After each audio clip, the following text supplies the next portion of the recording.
Սիրելի եկեղեցի, ահա եւս մեկ հրաշալի հնարավորություն, որ մենք փառք բարձրացնենք սիրո Աստծուն, մեծության Աստծուն։ Եկեք միասին, ում ինչպես հարմար է նստած կամ կանգնած, բայց արժանի փառք բարձրացնենք մեր Տիրոջը։ Մենք շատ ենք լսում սիրո մասին աշխարհից, եկեղեցուց, մեծերից, փոքրերից, բայց այն սերը, որ իրական է, այն սերը, որ անպայմանական է, ինչպես մենք սիրում ենք ասել, ագապի սերն է, դա Աստծուց է,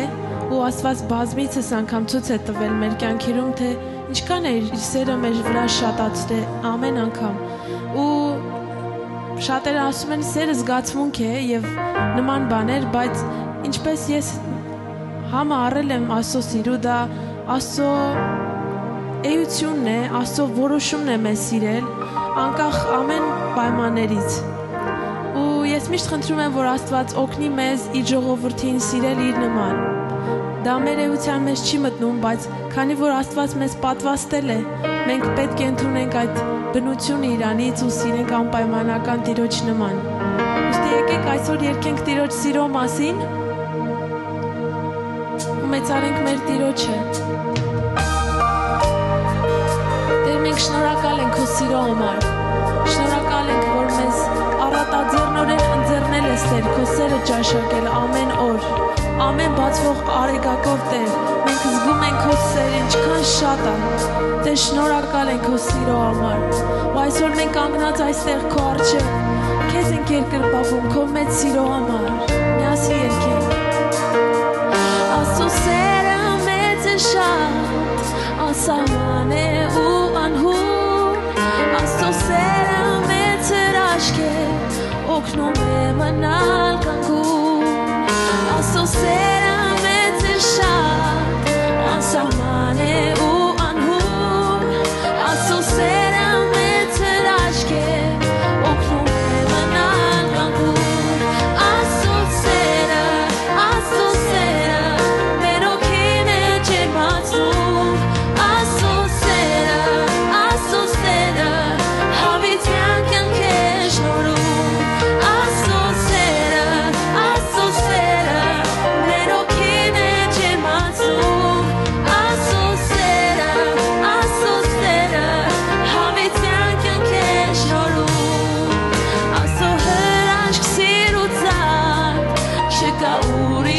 ոչ մի սեր,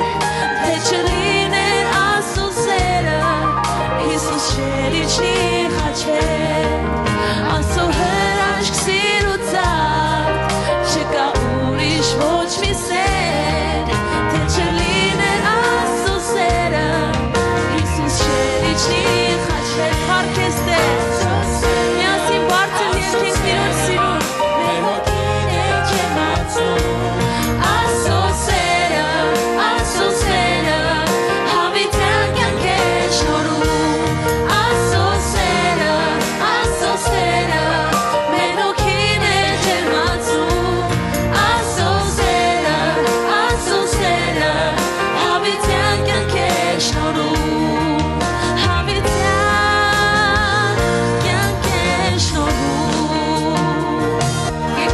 Բարձրացնենք մեր Տիրոջը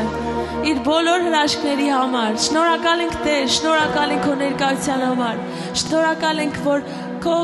փառքը մեզ ցույց ես տալիս ամեն օր, Տեր, գոհանում ենք ու մեծարում ենք քո սուրբ ու հրաշալի անունը։ Մենք գովասանք ենք տալիս քո մեծ անվանը, քո այն անվանը, որ վեր է ամեն անունից, այն անվանը, որ վեր է ամեն բաներից, Տեր, ամեն իշխանությունից ու պետությունից ու տերությունից, Տեր։ Մենք գովասանք ենք տալիս քեզ, որտեղ դու ես արժանի առնելու ամեն փառք ու պատիվ ու երկրպագություն։ Հավիտյան, շնորհակալ ենք Տեր։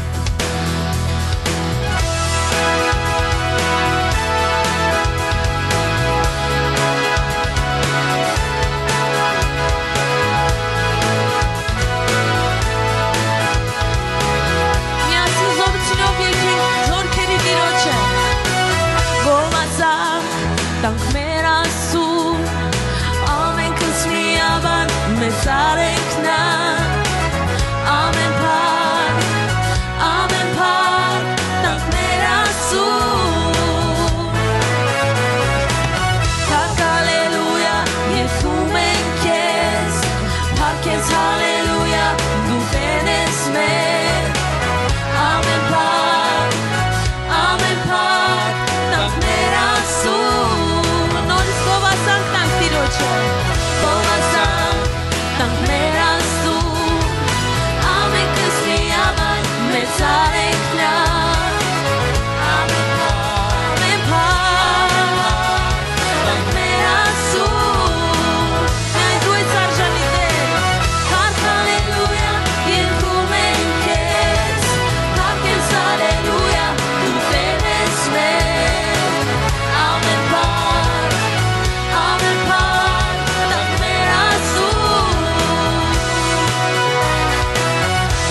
կյանքում, բարձրացրու քո ձայնը, որտեղ Տերն արժանի առնելու երկրպագություն, Տերն արժանի ընդունելու իր զավակներից բերանից դուրս եկած կենդանի խոսքը։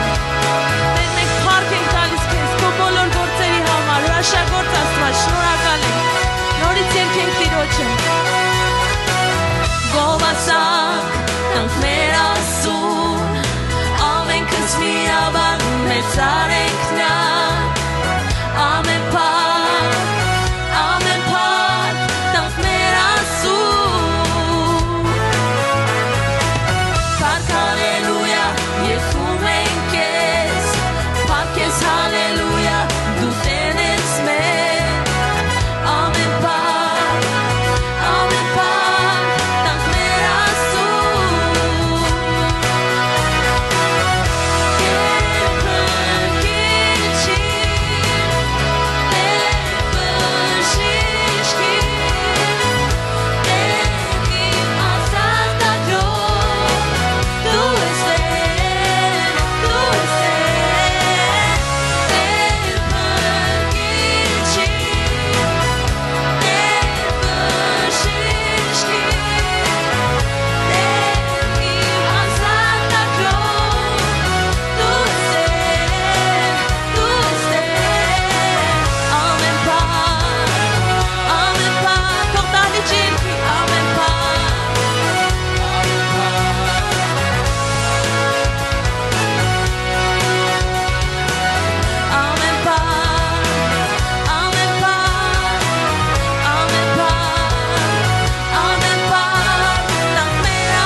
Արժանի ես ընդունելու ամեն փառք,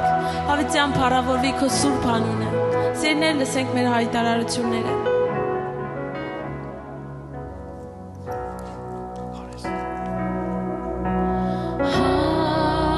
Հանձնվում եմ քեզ, Հիսուս իմ, տալիս հոշար կյանքս բոլոր։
Շարունակենք մեր Տիրոջը փառք տալ։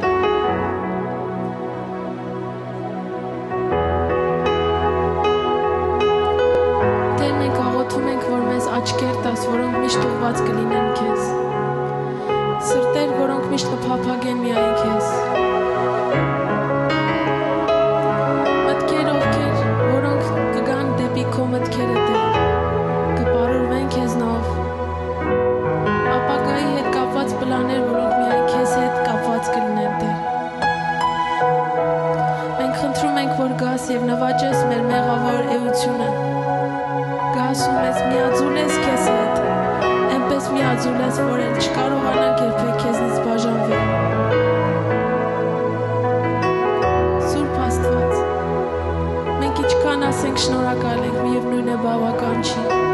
այն բոլոր գործերի համար, այն ծրագրերի ու պլանների համար, որ ունես մեզ համար,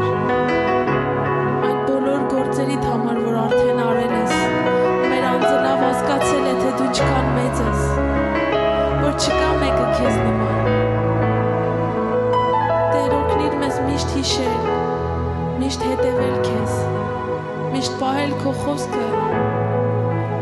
խոսել քո խոսքը, վկայել քեզ Տեր ամեն օր, օգնիր մեզ Տեր քեզ հաճելի լինել։ Մենք ուղղում ենք մեր աչքերը քեզ, մենք ուղղում ենք մեր աչքերը միայն քեզ Տեր, գիտենք, որ քեզնից կգա միայն մեր օգնությունը, մենք մեր հույսը դնում ենք քեզ վրա Տեր, Սուրբ Աստված, շնորհակալ ենք Տեր, որ մեր հույսը երբեք ամոթով չես թողնի, Տեր դու գիտես մեր փափագները, թող ամեն մեկի փափագը քո կամքիդ պես իրականանա, մեծ Աստված, մենք փառք ենք տալիս քեզ,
մեր հորը պաշտելու եւ փառաբանելու։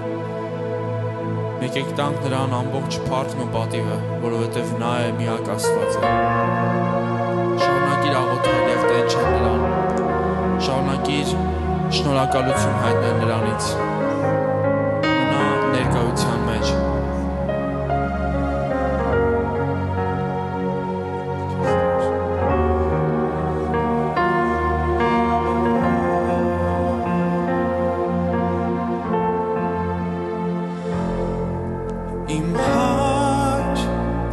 Սրտում հավետ քո ներկայությունը միշտ զգում եմ ես հոգատար ես դու ինձ համար գիտեմ քո սիրո շնորհիվ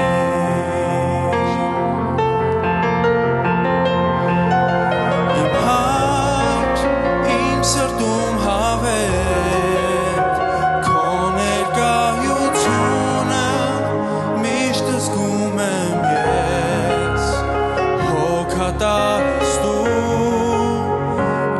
համար գիտեմ քո սիրո շնորհիվ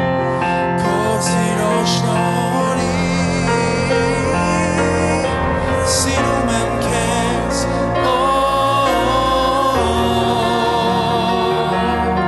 սիրում եմ քեզ սիրում եմ քեզ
երկրպագում ենք ամբողջ զորությունով։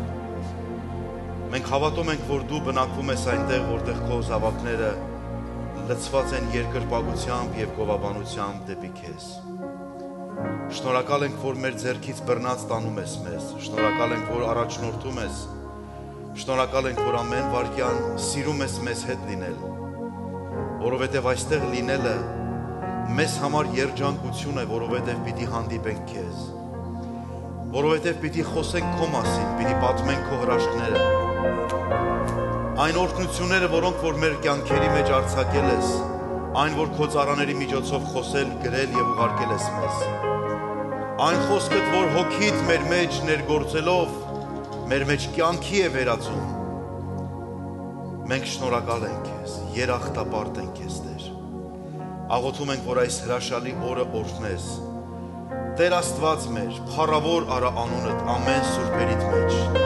Քո բոլոր զավակների պաշտամունքը ընդունելով մեծարվիր։ Քո ժողովրդի խոսքը լսելով դարձրու քո երեսը եւ քո ողորմությունները եւ քո օրհնությունների շատությունը հեղիր քո որդիների եւ դուստրերի վրա։ Յուրաքանչյուրս կախված ենք քեզանից։ Գիտենք, որ եթե ոչ դու, ապա ոչ ոք չի կարող մեզ կյանք եւ օրհնություն պարգևել։ Մենք սրտանց շնորհակալ ենք քեզ։ Օրհնիր այս օրը, օրհնիր ամեն մի վայրկյանը եւ թող հոգիդ աշխատի մեզ համար, մեր սրտերի մեջ, մեր հոգիների մեջ եւ թող ամեն ծունկ ամեն սիրտ խոնարհվի քո առաջ եւ ամեն լեզու այսօր խոստովանի, որ դու Տեր ես Հոր Աստծո փառքի համար։ Շնորհակալություն քեզ։ Թող մեծարվի անունդ, սիրելի մեր Հայր, մեր Փրկչի Հիսուս Քրիստոսի անունով։ Ամեն։ Ամեն։ Ամեն։ Հալելույա։ Օրհնյալ լինի Տերը։ Խնդրեմ, համեցեք, կարող եք նստել, սիրելիներս, Տերը օրհնի ձեզ։ Մի քանի րոպե կարող ենք նստել, մինչև որ մի քանի խոսք առաջին մասին վերաբերող, մեր ընծաներին, մեր օրհնություններին վերաբերող բերենք դեպի Տերը եւ միասին օրհնաբանենք նրան, ով արժան է ընդունելու այդ։ Գիտեք, երբ որ հերթը հասնում է ընծաներ բերելուն, ես միշտ մի քանի բաներ կա Աստվածաշնչից, որ իմ սրտի մեջ քննության եմ ենթարկում ինձ եւ փորձում եմ հասկանալ, արդյոք վերցնելն է ինձ համար ավելի հեշտ, թե տալը։ Գիտեք, վերցնել բոլորը կարող են վերցնել։ Բոլորը կարող են վերցնել, բայց տալը պարգև է։ Տալը շնորհք է, տալը դա Աստծո բնությունից մի մասնիկ է իմ եւ քո կյանքի մեջ։ Ինչպես ենք մենք վերաբերվում Աստծո նկատմամբ Աստծո ավետարանի գործին տալուն։ Գիտեք, Աստծո խոսքը չի ասում, որ Աստված այնպես սիրեց աշխարհը, որ իր մինչև իսկ իր միածին որդին մեր ձեռից էլ առավ։ Որպեսզի ամեն նրան հավատացողը թող գա այնտեղ, ոչ։ Աստված այնպես սիրեց աշխարհը, որ մինչև իսկ իր միածին որդուն տվեց։ Աստծո բնույթը տալու բնույթ է։ Գիտեք, մենք չենք կարող ասել, որ մենք Աստծո համար ինչ-որ բան կարող ենք անել, որ նրան զարմացնենք, երբեք դա չի կարող լինել։ Բայց մեկ բան կա, որ կարող ենք Աստծո սիրտը ուրախացնել։ Ինչպես մեր սրտի կամավոր ընծաներով օրհնել նրա ավետարանի գործը։ Գիտեք, այս օրերի մեջ ես տեսնում եմ շատ մարդիկ գալիս են տարբեր երկրներից, հիմա գարուն էլ բացվել է, մի տեսակ արդեն փոփոխություն է տեղի ունեցել։ Մարդիկ գալիս են եւ փորձում են այստեղ պայմաններ ստեղծել, որ իրենք գան ինչ-որ համերգներ կամ չգիտեմ ինչ-որ միջոցառումներ անեն, վերջապես գոնե կարողանան ինչ-որ չափ գումար վաստակել։ Եվ ես մտածում եմ սրա մասին, ասում եմ մարդիկ նպատակով գալիս են, գնացողներն էլ նպատակով գնում են։ Ինչու, որպեսզի այդ կարճ ժամանակահատվածը ինչ-որ կերպ հաճելի պահեր անցկացնեն։ Եվ դրանց համար մարդիկ անում են ամեն ինչ։ Տոմսեր, որոնք ծախվում են բավական թանկ գնով, հազարավոր դոլարով մինչև, բայց ինչ ենք տեսնում։ Այդ ժամանակավոր խապված վիճակը մարդկանց բերում է կամ տալիս է ինչ-որ ժամանակավոր երջանկություն, որի համար մարդիկ պատրաստ են վճարել, եւ երբ որ հերթը հասնում է, որ Աստծո համար վճարեն, Աստծո համար նպաստեն այդ ավետարանչության գործին, երբեմն դժվարանում են։ Բայց ես քեզ ուզում եմ քաջալերեմ, սիրելի եղբայրս, քույրս։ անգամներ ասել ենք եւ թույլ տվեք կրկին ասեմ, Աստված երբեք պարտքի տակ մնացող Աստված չէ։ Այն ամեն ինչ որ դու կանես Աստծո համար, այն ամեն ինչ որ դու կտաս Աստծուն, Աստված քեզ կօրհնի։ Ոչ թե սա իմ խոստումն է ձեզ, սա Տիրոջ խոստումն է յուրաքանչյուրիս։ Ինչու, որովհետև Աստված մեկ անգամ ասում է տվեք եւ մնացածը 6 կամ 7 անգամ գրված է թե ինչպես է նա վերադարձնում մեզ։ Ինչպես ենք մենք տալիս, ինչպես ենք մենք պատրաստ ավետարանչության գործին։ Արդյոք մեզ համար դա կարևոր է, թե ոչ։ Եթե դու առաջի անգամ ես այստեղ կամ միգուցե այսպիսի խոսքերը քեզ համար դեռևս հասկանալի չեն եւ ինչ որտեղ կոնֆլիկտ են ստեղծում, սիրելիս, խնդրում եմ միշտ ապիր, որովհետեւ այն ամեն ինչի մասին, որ ես խոսում եմ, փաստում եմ Աստծո խոսքով եւ ուզում եմ, որ մեզնից յուրաքանչյուրը Աստծո խոսքը որպես հիմք վերցնի եւ այն ամեն ինչ, որ մենք անում ենք, որպեսզի Տիրոջ գործը առաջանա։ Եթե այս սրահի մեջ հաշվենք, թե այս 8 տարիների ընթացքում շուտով որքան մարդ են եկել 7 տարիների ընթացքում, որքան մարդ են եկել այս դահլիճ եւ գնացել, հարյուրավորներ են եկել։ Մարդիկ են, որ վերադառնում ասում են 5 տարի առաջ ինձ բերեցին այստեղ։ Եվ ես եկա, եւ այդ օրը Աստծո խոսքը իմ սրտին կպավ։ Եվ ես գնացի, եւ հիմա նորից հետ եմ գալիս։ Միթե սա հրաշալի չի, սիրելիներ։ Միթե սա կարևոր չի։ Մենք լավ գիտենք, որ Տեր Հիսուսը, երբ որ շրջում էր, Հուդային վստահել էր մի կարևոր գործ։ Մեկին, որին ես եւ դու չէինք վստահի։ Նա գանձապահ էր։ Բայց Աստված շատ լավ գիտեր, ում ինչ է տալիս եւ արդյոք Հուդան նրա մեջ կդներ, թե նրա միջից կհաներ։ Ցավոք Աստծո խոսքն ասում է, որ Հուդան գող էր եւ գողանում էր։ Ես կարծում եմ, որ այն ինչ որ Աստված մեզ տալիս է, մենք կարիք ունենք դա ավելացնենք եւ ոչ թե պակասեցնենք։ Մենք կարիք ունենք դրա վրա մի փոքր ավելացնենք, ոչ թե փոքրի առումով, այլ Աստծո մեծ տվածի նկատմամբ մեր փոքրիկը գոնե կարողանանք ավելացնենք, որպեսզի Աստծո գործը առաջ գնա։ Որտեւ ամեն բանի համար այս կյանքում վճարում ենք։ Համաձայնեք ինձ հետ, թե ոչ։ Այս լույսերի համար, այս կամերաների համար, այս միջոցառումների համար, յուրաքանչյուր թղթի համար, որ ամեն օր տպվում է, յուրաքանչյուր մանկական ծառայության համար, որ ամբողջ ծրագրերը պատրաստվում են, ամեն ինչի համար վճարվում է։ Եվ մենք կարիք ունենք աջակցենք Աստծո հրաշալի գործին։ Եվ վստահ եմ, որ դու ուրախ ես, որ պիտի մաս կազմես դրան։ Ամեն։ Մեր ամենափոքրը Աստծո աչքերին նկատելի է։ Եվ ես ուզում եմ կարդալ Աստծո խոսքից մի հատված, որ գրված է Ղուկաս ավետարան 21-րդ գլխում։ Գրված է այսպես. Եվ Հիսուսը մեկ օր տաճարի դռների մոտ էր նստած, սա ուրիշ բանի մասի, ուրիշ տեղեր գրված, շարունակություն այստեղ է։ Եվ մտիկ տվեց եւ տեսավ հարուստներին, որ իրենց տուրքը գանձանակն էին գցում։ Եթե իրականում դա կառավարության կամ պետական տուրք էր, իրենք ոչ թե գանձանակը պիտի գցեին, այլ պետք է ինչ որ հարկահավաքներին պետք է վճարեին եւ միգուցե տաճար պիտի գնային կամ միգուցե ինչ որ բան պիտի անեն, որ դա իրենց համար կարեւոր պետք է լիներ, որ անվանական գրվեր, թե ով ինչ էր։ Բայց տեսնում ենք, որ նրանք եկել են տաճար եւ Աստծո տաճարում իրանք այս բանն են անում եւ ասում է Հիսուսը նայում էր եւ մի որբևայրի աղքատ կին էլ տեսավ, որ 2 լումա գցեց այնտեղ եւ ասեց. ճշմարիտ ասում եմ ձեզ, թե այս աղքատ որբևայրին ամենից ավելին գցեց։ Մի փոքր մեր մաթեմատիկան Հիսուսի մաթեմատիկայի հետ չի համապատասխանում։ Համաձայնեք ինձ հետ։ Ես կարծում եմ, որ խնդիրը հարուստի կամ աղքատի խնդիրը չէ։ Խնդիրը այն է, որ ինչպես ես դու վերաբերվում։ Եթե մեկը 1000-ը ունի, իր համար 1000-ը ամբողջականն է, եթե մեկը 2 լուման ունի, դա էլ իր ամբողջականն է։ Բայց տեսնում ենք, որ Հիսուսը չի խոսում հարուստի մասին, չի գովում նրան, որտեվ ինչու ասում է ավել ցածից էր գցում։ Դե մի բան ապիտի տանք, բայց նպատակը կորցրած էր։ Այս անձը, այս հարուստը կորցրել էր կոնկրետ նպատակը, որովհետև նա գիտեր, թե ուղղակի պետքա տա, ինչպես փողոցում անցնում են եւ մի հատ մուրացկանի գումար են տալիս։ Սիրելներ, եկեղեցին մուրացկանների տեղ չի։ Եկեղեցին եւ Աստծո գործը հոմլես չէ, որ մենք ինչ որ ավելացած կամ ինչ որ փոքր մի բան տանք, ասենք դե գնա յոլա գնա, մի հատ հացնել քեզ այսօր հերիքա։ Ոչ, Աստծո թագավորությունը իմ եւ քո կարիքը ունի գործելու այս երկրի վրա։ Եվ Տեր Հիսուսի վերաբերմունքը ինչ շատ է հիացնում, իր մաթեմատիկան։ Երբ որ նայեց այդ հարուստի տվածին, գիտեք ինչ ասեց։ ասեց ավելացածներ։ Այսինքն այդ մի բան էր, որ իրան պետք չէր, սկիրա վրա չերել երևա։ Բայց երբ որ նայեց աղքատ որբևայրուն, գիտեք ինչ ասեց։ Ասեց նա ամենքից շատ գցեց։ Տեր Աստված 2 լուման ուրվեց, վստահ եմ, որ հարուստ 2 լուման չէր գցի։ Չէ, շատ պետք է գցեր։ Բայց Հիսուսի համար անգամ ամենափոքր բանը, որ դու կանես Տիրոջ արքայության համար, դրանք երբեք չի մոռացվի։ Մեկ օր մենք կհանդիպենք Տիրոջը։ Ես թույլ տվեք ասեմ, ոչ թե հենց կոնկրետ ֆինանսի համար եմ ասում, այլ ընդհանուր առմամբ եմ ասում։ Մեկ օր մենք կհանդիպենք Տիրոջը, եւ Տերը կասի, վստահ եմ կասի, ապրես, իմ սիրելի տղա, իմ սիրելի աղջիկ, որ դու մաս կազմեցիր իմ ավետարանի գործին, եւ դու արեցիր քո լավագույնը։ Մենք ասենք, Տեր, ինչ ենք արել։ Տերը կասի, ես տեսա,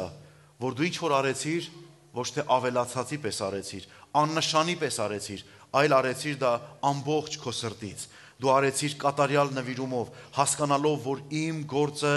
ամբողջական պետք է լինի եւ դու դրա մեջ մաս եւ բաժին պետք է ունենաս։ Եվ շարունակությունն ինչ է ասում։ Ասում է Հիսուսը, շարունակում է, որովհետև նրանք ամենքը իրենց ավելացածից գցեցին Աստծո ընծաների մեջ։ Ով Աստված, եկեղեցու մեջ չէ, Աստծո ընծաների մեջ։ Եկեք մի բան հասկանանք, սիրելիներ, մենք երբեմն վերագրում ասում ենք եկեղեցուն փող տվեցինք։ Սիրելիներս, մենք եկեղեցուն չէ որ փող ենք տալիս։ Մենք Աստծո ընծաների մեջ ենք ավելացնում մեր ներդրումը։ Մի քանի հոգի ավել ասեն ամեն։ Մենք Աստծուն ենք տալ, մենք տալիս ենք այստեղ, ասում ենք մի հատ սև գանձանակար տանանք մեջը մի բան դրեցինք, Աստված ասում է, շնորհակալ եմ, իմ ձեռքը տեղ էր։ Եվ հետաքրքիր է, միթե Աստված կարիք ունի իմ եւ քո ֆինանսների, նա կարիք չունի, այս երկրի վրա նրա եկեղեցին կարիք ունի այդ գործերը անելու։ Եվ շարունակությունը ինչ է ասում։ Եվ ասում է, որովհետև նրանք ամենքը իրենց ավելացածից գցեցին Աստծո ընծաների մեջ, իսկ սա կարոտությունից իր բոլոր ապրուստը, Տեր Աստված, բոլոր ապրուստը, որ ուներ, գցեց։ Ես կարծում եմ, որ մի քիչ դժվար կլինի մեզ այսօր ասել, մենք պատրաստ ենք մեր բոլոր ապրուստը դնել։ Հավատացեք, այդպես է։ Բայց երբ որ նայում ենք, Աստված ինչպես է տեսնում այս ամեն ինչը, ինչ որ մենք անում ենք, եւ գիտես,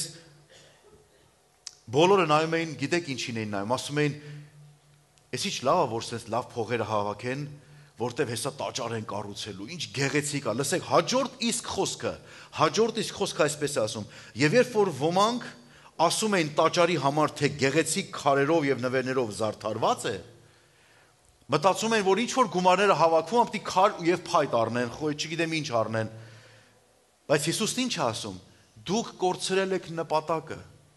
որովհետև Աստծո որդիների եկեղեցի ամենակարևոր ներդրումը պետք է լինի մարդկանց մեջ եւ ոչ թե քարերի մեջ։ Այսօր շատ եկեղեցիների շենքեր ենք տեսնում, որ հսկայական մեծ զորավոր շուքով, փառավոր շուքով կանգնած են, բայց ներսում մարդիկ չկան։ Ես չեմ մոռանա 2005 թվականին, երբ որ Անգլիայում էի, մեծ հրաշալի շենքերի, փառավոր շենքերի դիմացով անցանք, մեզ տարան այդպես շենքերը ցույց տալու, հրաշալի էր, զարմանում ենք, հիանում ենք, ասում ենք ինչ լավն են։ Եվ գիտեք, հովիվը, որ մեզ տանում էր, գիտեք ինչ ասեց։ Շատ տխուր ասեց, դրսից եք դուք տեսնում սա եկեղեցի է, բայց ներսում գիշերային ակումբ է։ Ումն է պետք։ Այսօր մարդիկ ավելի շատ փող կամ ներդրում անում են քարերի վրա, ավելի շատ անում են շինարարությունների վրա, նյութականը ծախսում են ավելի շատ մատերիալների վրա, բայց Հիսուսը իրանց ասում է, լսեք, շարունակությունը կարդամ եւ վերջացնեմ։ Այդ բոլորը տեսնում եք, Հիսուսն ասում, օրեր կգան, որ այդ քարը քարի վրա չի թողվի եւ կքանդվի։ Քարը քարի վրա չի մնա, բայց ես ու դու կմնանք։ Այն ապաշխարած հոգիները կմնան։ Այն մարդիկ, որոնց համար դուք այսօր քո ներդրումը կանես, իրանք մաս կլինեն քո արածի, իրանք կլինեն արդյունքը, պտուղը քո արածի, եւ դու կկարողանաս Տիրոջ ասել, Տեր, շնորհակալ եմ, որ դու ինձ տվեցիր, քո տվածից քեզ վերադարձրեցի,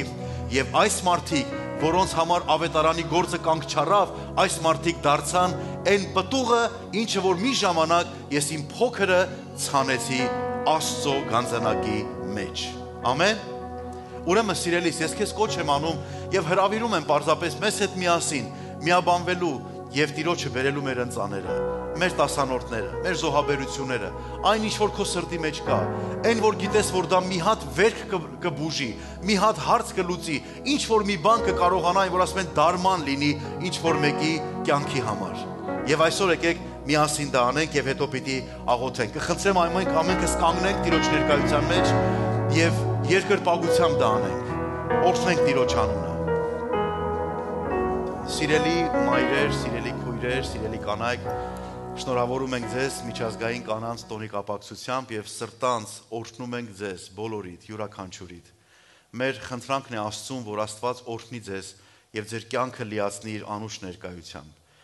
Ձեզ Աստված վստահել է մարդկային սերունդ առաջ բերելը կամ ծնելը։ Աստված ձեզ վստահել է դաստիարակություն այդ մարդկային սերնդի, որքան էլ տղամարդիկ գլուխ գովան, որ առաջինը իրենք են, այդ մի անգամն է եղել առաջինը իրենք են։ Դրանից հետո կինն է բերել։ Եվ փառք ենք տալիս Տիրոջը ձեզ համար, յուրաքանչյուրիդ համար եւ իսկապես ուզում ենք, որ ձեր մայրական, ծնողական եւ քույրական աղոթքները թող հասնեն Աստծո սրտին եւ թող Տերը պատասխան տա իր սուրբ գահից եւ օրհնություն բերի ձեր կյանքի մեջ։ Ամեն։ Մենք ձեզ սիրում ենք եւ օրհնում ենք Տեր Հիսուսի անունով եւ եղեք օրհնված ամեն բանի մեջ, ինչի մեջ որ ձեզ Աստված կտանի առաջ։ Ամեն։ Փառք Հիսուսին եւ ուզում եմ որ անցնենք մեր այսօրվա նյութին, որ սրտումս է ձեզ հետ բաժնեկցելու սիրելներ, խոսելու այս ճշմարտության մասին։ Գիտեք, շատ ենք լսել այդպիսի նյութեր, շատ ենք լսել այդպիսի խոսքեր, որոնք մասամբ վերաբերվել են այս նյութին, բայց այսօր ուզում եմ մի փոքր ուրիշ տեսանկյունից նայենք Աստծո խոսքին եւ փորձենք հասկանալ արդյոք դա ինչ որ կապ ունի նաեւ մեզ հետ։ Սրտումս եղած նյութը սիրելներ վերնագրել է այսպես. Սաղմոս 23։ Ովքեր են հիշում Սաղմոս 23-ը։ Այսօր մենք կփորձենք 23 Սաղմոսը միասին անցնել սիրելներ եւ ես վստահ եմ եւ շատ ուրախ եմ, որ այս նյութը պետք է ձեզ հետ խոսեմ։ Գիտեք, մոտ առապես երևի 1 ամիս է, որ սրտումս կար այս նյութը, որովհետեւ ուզում եի, որ ավելի ամբողջական կարողանամ ձեզ ներկայացնել, որովհետեւ բաներ կան, որոնք մենք Աստծո խոսքի մեջ կարդում եւ գնում ենք եւ չենք էլ մտածում, թե դրանք ինչ կապ կարող են ունենալ մեզ հետ, բայց այսօր այդ ժամանակն է, որ պիտի խոսենք այս հրաշալի օրհնության մասին։ Ուրեմն սիրելներ, Սաղմոս 23-ը ով է հեղինակը։ Դավիթն է հեղինակը։ Հեղինակը Իսրայելի երկրորդ թագավորն է։ Մարդ, ում վրա Աստծո յուղը կար, մարդ, ում Աստված ընտրեց, մարդ, որին մարդը մոռացել էր, չէ, իր ծնող անգամ մոռացել էր, անգամ անտեսվել էր, երբ որ Սամուել մարգարեն գնաց Հեղիի տուն, իր հոր տուն, այսինքն Դավթի,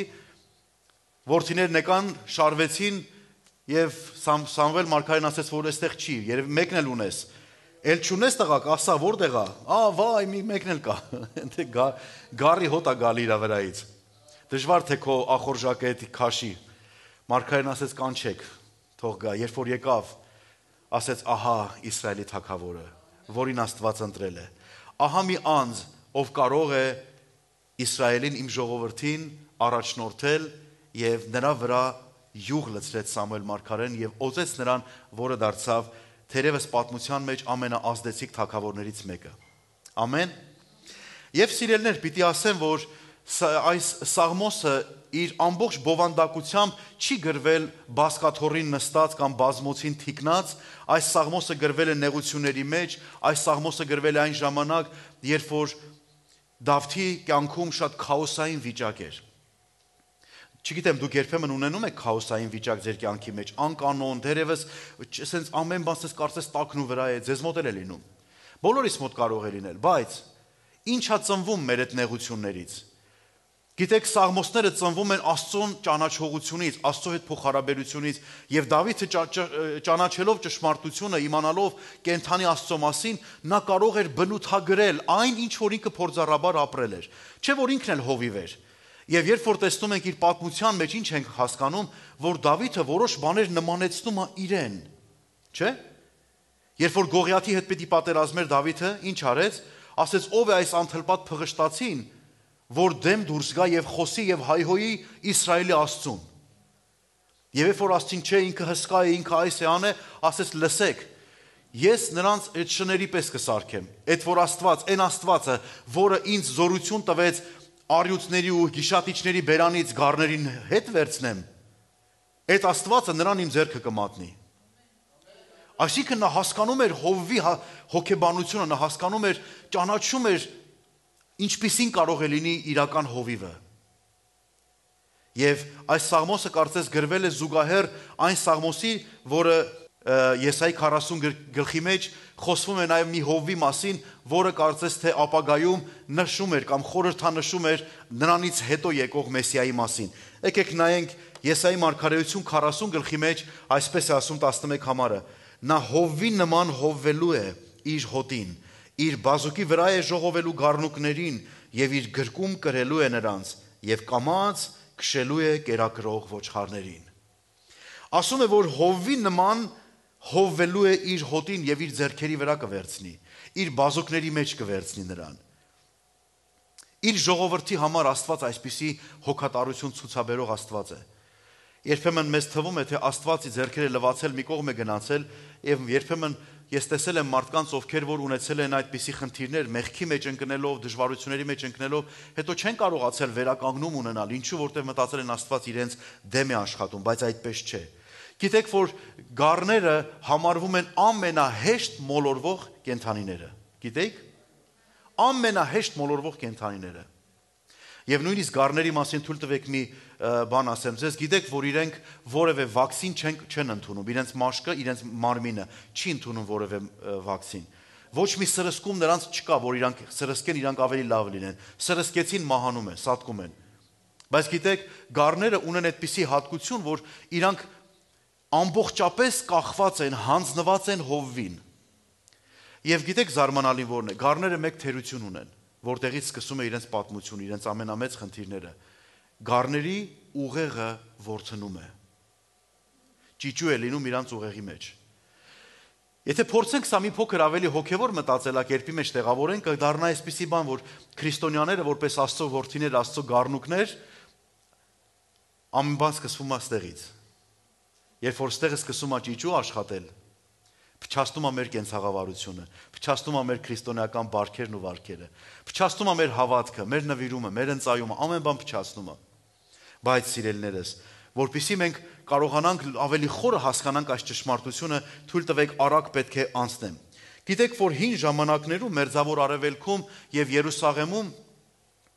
հաճախ թագավորներին անվանում էին հովիվներ։ Չգիտեմ դուք տեղյակ եք թե չէ։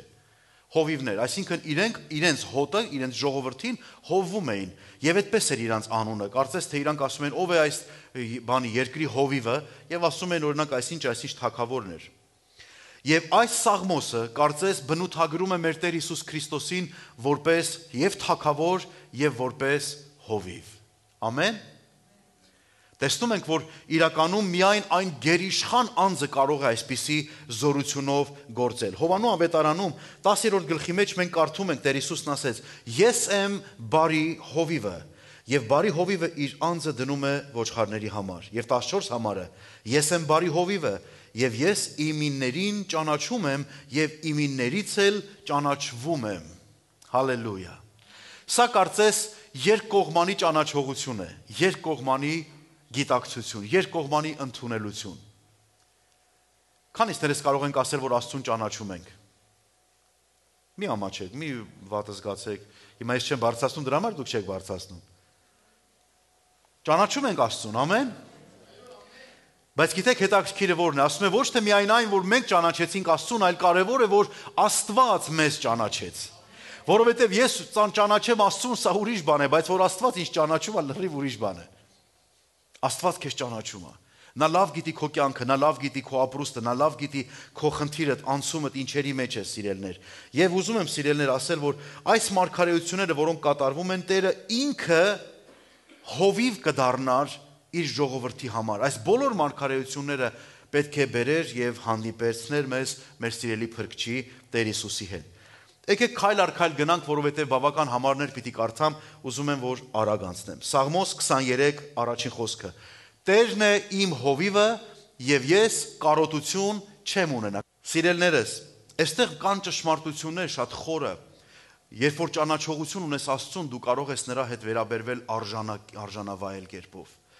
Եկեք նայենք սիրելիներ Հովանու 17-րդ գլխի մեջ 3-րդ համար այսպես է ասում. «Եվ սա է հավիտենական կյանքը, որ ճանաչեն քեզ միակ ճշմարիտ Աստված եւ նրան, որին ուղարկեցիր, այսինքն Հիսուս Քրիստոսին»։ Առաջինը, որ Տերն է իմ հովիվը, սա ճանաչողություն է, ով է քո առաջնորդը, ով է քեզ տանում եւ ուր ես դու գնում, արդյոք քեզ համար պարզված է քո ճանապարհը, արդյոք քեզ համար պարզված է քո հաջորդ տեղը, որ գնում ես։ Գիտեք, դուք չեք կարող նավիգացիան միացնել ասել, դե հիմա գնում եմ, կարևորը որ այնտեղ գծեր կա։ Կարևորը դա չէ, որ դու գծերի վրայով ես գնում, կարևորը նա է, որ դու ճիշտ գծերով գնաս, որ տեղ հասնես։ Ամեն։ Ով է քո հովիվը։ Այստեղ տեսնում ենք Դավիթը Աստծուն ճանաչելով ինքն էր ասում էր Տերն է իմ հովիվը։ Գիտեք, նա ասում է այն ժամանակ, երբ որ Իսրայելը շրջապատված է թշնամիներով, երբ որ ինքը փախուստների մեջ է, երբ որ ինքը հալածանքների մեջ է, ինքը սա ասում է այն ժամանակ, որ կարիք ունի, որ այդ Տերը իրեն առաջնորդի։ Եվ ինչ է ասում, Տերն է իմ հովիվը, եւ շարունակությունը, որ հիմա ասում եմ 17:3 ասում է մենք կարիք ունենք իրան ճանաչելու։ Ես անկեղծ պիտի ասեմ, այսքան տարիներից հետո երբեմն ինձ հարցում են, ասում են դու Աստծուն լավ ես ճանաչում, ասեմ ես Աստծուն շատ վատ եմ ճանաչում։ Շատ վատ։ Որոշ մարդիկ այնքան բարձրից, այնքան մեծ են խոսում, կարծես հենց նոր Աստծո աթոռից իջան ասին, լսպասի, արի այստեղը նստի, ուրիշ մարդ չնստի, գնամ քո մասին մի քիչ պատմեմ, թե դու ով ես։ Այնքան մեծամտաբար են խոսում, սիրելիներս։ Երբեմն անհավատներն են այդպես խոսում։ Անենց են խոսում, այն մարդ ասում ես Երանի թե այդ իմացածը ճիշտ է ներել, այդ համարձակությունդ լավ է, բայց իմացածդ բանի պետք չի։ Ես քեզնից լավ եմ Աստծուն ճանաչում, քեզնից լավ գիտեմ։ Գիտեք, ես որևէ մեկի հետ կռիվ չունեմ, այո, եթե դու իրան ավելի լավ ես ճանաչում, ես չեմ տեսել մեկին, որ Աստծուն հանդիպի եւ հպարտ մնա։ Ես չեմ տեսել մեկին Աստծուն հանդիպի եւ սիրի մեղքի կյանքը։ Ես չեմ տեսել մեկին, որ Աստծուն հանդիպի եւ մնա առաջվանը։ Ես տեսել եմ մարդկանց, որոնք վերափոխում են ապրում, մեռած գործերից ապաշխարությամբ նորոգվում են Քրիստոսի կերպ ապրելու։ Այսպեսին է լինում ապաշխարությունը, այսպեսին է լինում Քրիստոսին հանդիպած անձը։ Եվ ինչ ենք տեսնում։ Առաջի Հովանես առաջի գլուխ 3-րդ խոսքը ասում է. այն որ տեսանք եւ լսեցինք, պատմում ենք ձեզ, որ դուք էլ հաղորդություն ունենաք մեզ հետ եւ մեր հաղորդությունը Հոր հետ եւ նրա որդու Հիսուս Քրիստոսի հետ է։ Ճանաչել նրան ինչպես հաղորդակցությամբ։ Ճանաչել Աստծուն չի կարող լինել միայն պաշտամունքների գալ եւ լսելով։ Ճանաչել դու պետք է փորձառաբար ապրես, դու պետք է նրա հետ քայլես, իրան խոսես իր հետ, Տեր, հիմա ինչ անեմ։ Տեր, հիմա ոնց գնամ, հիմա որ հարցի մասին խոսեմ, հիմա խոսեմ, թե չխոսեմ։ Այսպես պետք է լինի սիրելիներս։ Եվ ես հավատում եմ, որ Աստծուն ճանաչում են փոխհարաբերության միջոցով։ Մենք իրար ենք այդպես ճանաչում։ Երիտասարդները, որ սիրահարվում են, ասում են՝ մի քիչ ճանաչենք, ինչպես։ Դու տունը նստած չես ճանաչի, շփումով, հաղորդակցությամբ պիտի ճանաչես։ Ամեն։ Կամ օրինակ մենք տեսնում ենք, որ գործընկերներ են ասում են՝ լավ, մի քիչ ճանաչենք, տեսնենք հենց մարդուն արժի վստահել, թե չէ։ Եվ երբ որ շփվում են, հաղորդակցվում են, որոշները հիասթափվում են, ասում են, որ այո, ինչ լավ էր, որ մի փոքր չշտապեցինք, ավելի հանդարտ գնացինք, մյուսներն ասում են, ինչ լավ եղավ, որ հաղորդակցվեցինք, այ հիմա կարող եմ իրան վստահել։ Ուրեմն սիրելիներ, Տերը իմ հովիվն է, խոսքի մեջ կա մեծագույն ճանաչողություն։ Ինչ վիճակի մեջ, ներքին ապրումների մեջ կանք, արդյոք մենք վստահ ենք, որ սա մեզ Տերն է առաջնորդում։ Որոշները մի օր մեկ եկավ ասեց, Էսա Հայաստանում էր այս դեպքը։ Ուրեմն Երևան Թբիլիսի գնացքի մեջ, ուրեմն գնացել էր եւ գողություն էր արել։ Մեկի բաճկոնն էր գողացել։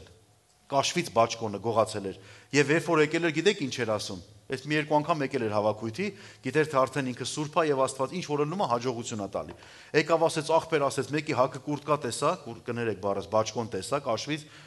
ասում ասի Աստված ջան, հաջողի թրցնեմ էլի։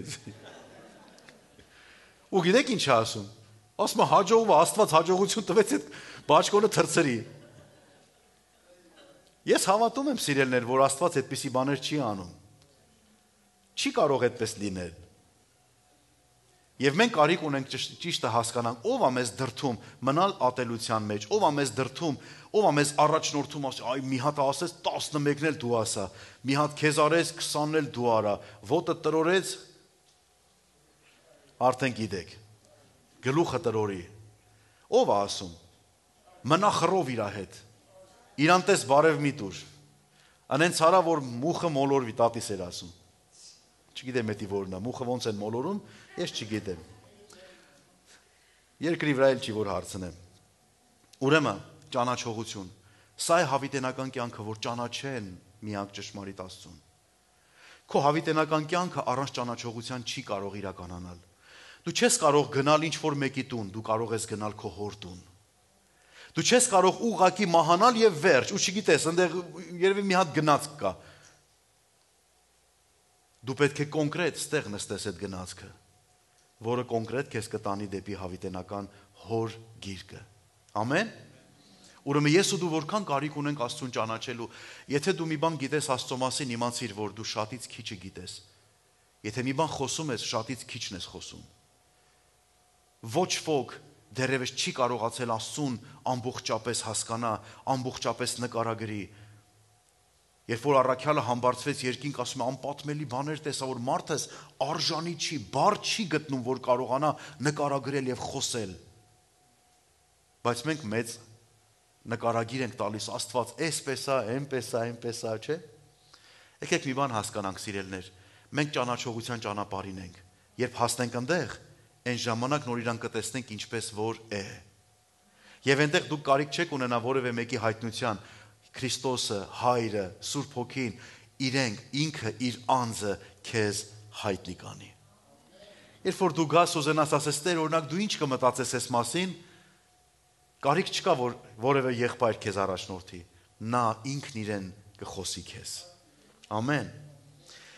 Տերը իմ հովիվն է եւ շարունակություն ինչ է ասում, ես կարոտություն չեմ ունենա։ Խնդրեմ ուշադրություն դարձնեք, որոշ մարդիկ ասում են կարիք չեմ ունենա։ Սիրելիներ, այդպես չէ գրված, կարիք չէ, կարիք կունենանք, բայց կարոտության մեջ չենք մնա։ Երբեմն մարդիկ սխալ են մտածում եւ ասում են, գիտես, եթե Աստված իմ Աստվածն է, օրինակ ես Հիսուսին ընտրել եմ, բա ինչի համար եմ ես այս վիճակին։ Ինչի եմ սոված, ինչի եմ այս վիճակը, մեքենաս էս, տունը էս, այն ինչ են, այն ինչ են։ Սիրելիներ, Հիսուսը չխոստացավ, որ քո կենցաղդ կբարելավվի։ Հիսուսը խոստացավ քեզ հետ լինել, ինչի մեջ էլ որ դու անցնես, եւ հակառակը մի բան էլ ասեց. նեղություն կունենաք այս երկրի վրա։ Այսինքն նշանակում է, որ դու կանցնես դժվարություններով, բայց կանցնես, չես մնա մեջը։ Ամեն։ Ես ինչքան ուրախ եմ եւ երջանիկ եմ, որ ձեր անուշ դեմքերին նայելով հույս եմ տեսնում եմ այդ զգացողությունը, այդ ապրումը, որ իսկապես Աստված ձեզ չի թողելու կարոտության մեջ։ Հիմա միգուցե հարցիդ պատասխանը դեռ չկա։ Մի մտածի։ Անցյալ Կիրակին մեր սիրելի եղբայրը, նախ անցյալ Կիրակին Արտուշ եղբայրը հիշում եք ինչի մասին խոսեց։ Եթե Աստված այսօր քեզ այո, այսօր քեզ ոչ է ասում, ուրեմն հաջորդ օրը քեզ համար մեծ այո է պատրաստել։ Եթե այսօր լուր է, ուրեմն շատ կարևոր բան կա, որ պետքա լռությունը կոտրվի եւ նա հայտնվի մեզ։ Ես կարոտություն չեմ ունենա։ Եկեք նայենք Մատթեոս ավետարանի մեջ 6-րդ գլուխ 8-ից 11 համարները ինչ է ասում։ Արդ նրանց մի նմանվեք, որովհետև ձեր հայրը գիտե, թե ինչ բաներ են պետք ձեզ նրանցից խնդրելուց առաջ։ Արդ դուք այսպես աղոթքարեք.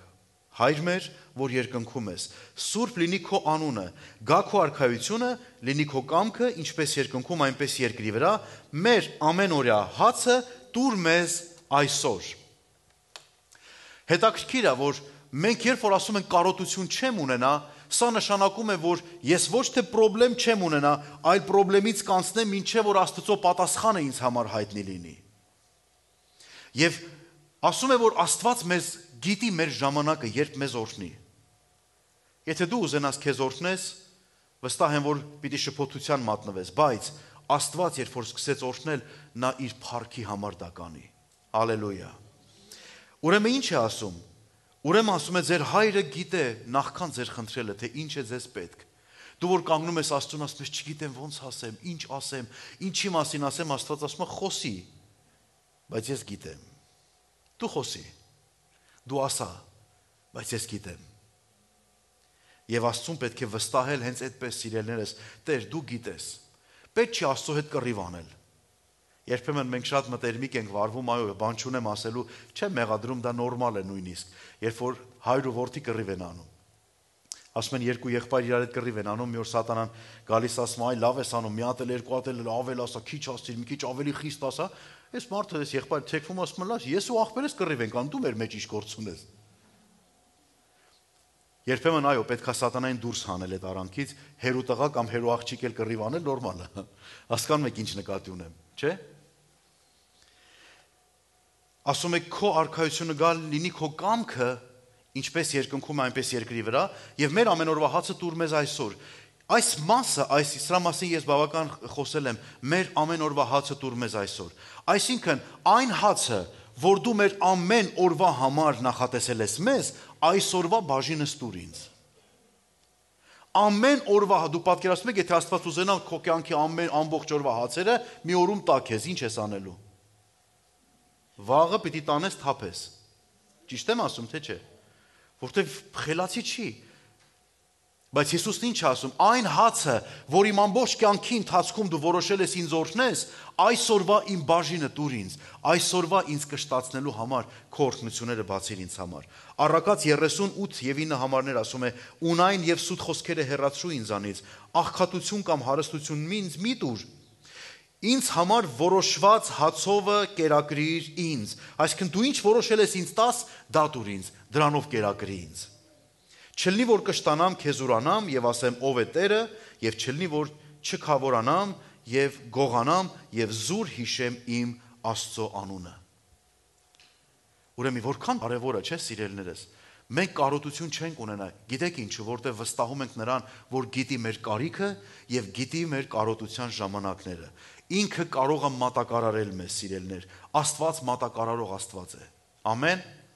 Ինչ որ մեկին նայր եւ ասա Աստված կմատակարարի քեզ, նա կհոգա քեզ,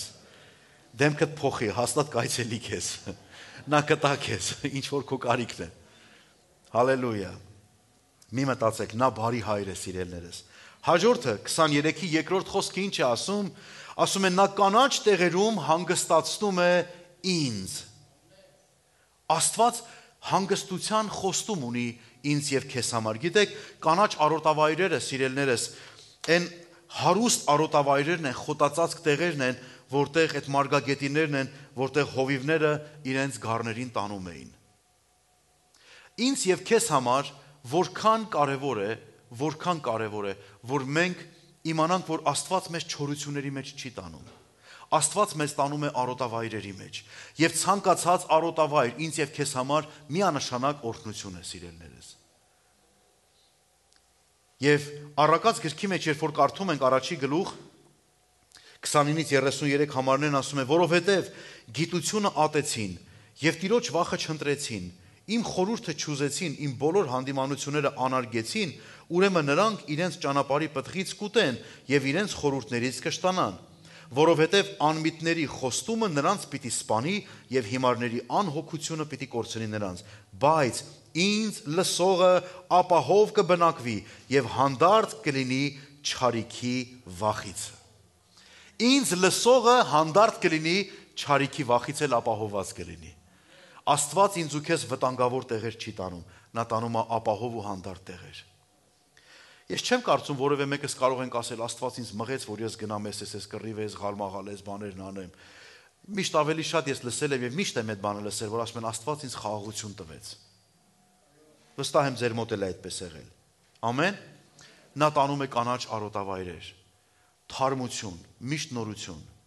Եթե մեր կյանքում ինչ-որ բան չի ստացվում, սիրելիներ, ինչ-որ բան չի թարմանում, պատճառը սա է, որ սրանից վերև գրված է, որովհետև գիտությունը ատեցին, իմ խորհուրդները չընդունեցին, եւ ամեն մեկ իրաց ճանապարհը գնաց, դրա ճանապարհի պտուղն էլ պիտի վայելի։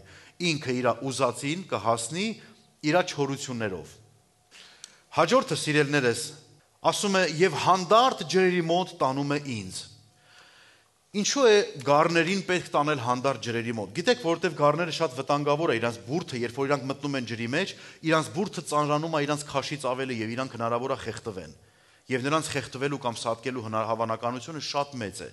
Ինչու որովհետև նրանց քաշ այնքան է ծանրանում եւ իրենց փոքր ոտքերով նրանք չեն կարող պարզապես լողալ։ Դրա համար գառներին պետք է տանել հանդարտ ջրերի մոտ, այնքան որ նրանք կարողանան այդ ջրերի մեջ վայելել, խմել եւ հագենալ։ Աստված մեզ չի տանում փորձությունների մեջ, որտեղ որ մեզ կկորցնի։ Աստված մեզ անցկացնում է փորձություններից այնքան, որքան որ մենք կարողություն ունենք։ Եթե զգում ենք կարողություններս քիչ է, նա ելք է տալիս մեզ։ Ես տեսել եմ գառներին, որ լողացնում են։ Դուք տեսել եք ոնց են լողացնում գառներին։ Այսպիսի մի աման կա, այսպես մոտավորապես գառների լայնությամբ, եւ ինքը շատ խորը չէ։ Այնքան է, որ գառին գցեն, մինչեւ որ ինքը ամբողջապես ծածկվի։ Գառին, որ սկզբից գցում են այդ ջրի մեջ, ինքը հատուկ նյութ կա այդ ջրի մեջ։ Եվ երբ որ գառին վերցնում այսպես նետում են միանգամից ջրի մեջ, գառը երբ որ ընկնում է այդ ջրի մեջ, ամբողջապես միանգամից սուզվում է ներքև։ Իրան թվում է, թե ինքը հեսա կխեղդվի, բայց գիտեք ինչն է հետաքրքիր, որ իր ոտքերի տակ մոտիկ հատակ կա, ուղղակի ինքը պետք է սեղմի եւ դուրս գա այդտեղից։ Եվ մեզ թվում է, թե այդ փորձությունը ելք չունի, բայց Աստված մեր ոտքերի տակ ելք է դրել։ Պարզապես երբ որ իջնում ենք, ոտներս բացենք եւ հարվածենք այդ ներքևին եւ հենվենք նրա վրա, որ կարողանանք նորից դուրս գանք։ Ուրեմն սիրելիներ, Երեմիա մարգարեն այսպես էր ասում. «Բայց դու մի վախենար, ով իմ ծառա Հակոբ, եւ մի զարհուրիր ով Իսրայել, որովհետեւ ահա ես քեզ ազատելու եմ հեռվից եւ քո սերունդը իրենց գերության երկրից։ Եվ Հակոբը պիտի ետ դառնա եւ հանգիստ ու հանդարտ լինի եւ վախեցնող չի լինելու»։ Երբ որ նա տանում է խաղաղ ու հանդարտ տեղերը, մենք վախերից ազատված ենք լինում։ Հիսուսի հետ չեն վախենում։ Հիսուսի հետ հաղթում են վախին։ Ամեն։ Եկեք նայեք ձեր կյանքին, ինչքան առիթներ ունեք, որ հիմա կարող եք չլինել։ Վախեցել ենք, սարսափել ենք, մենակ ենք զգացել, սարսափն է եկել, գիտես, հեսա վերջ, հետո անցնում է մի որոշ ժամանակ, դա դառնում է քեզ համար որպես հրաշքի վկայություն։ Եվ Աստված այդպես հանգստություն եւ խաղաղություն է տալիս։ Շարունակությունը ասում է այսպես. նա նորոգում է իմ հոգին։ Սաղմոսերքուն Դավիթը պետք է ասեր, որ Աստված հետաքրքրված է իմ հոգու ճեղքերով, իմ հոգու փշրված, կոտրված լինելով։ Այսօր ինչքան մարդիկ են իրաց սրտերը կոտրած, չէ՞, մեկը մյուսի նկատմամբ, մեկը մյուսին անխնա կոտրում են։ Այնպես բաներ են անում, նայում ես, այ մարդ ասում ես, ինչ է։ Մի հատ խնայել չունեն։ Ամուսիններ իրար սիրտը հեշտ ու հանգիստ կոտրում են։ Քույր ու եղբայրներ, հարևան, բարեկամ, մյուս բոլորը իրար ինչի եք կոտրում։ Աստված մտահոգված է իմ եւ քո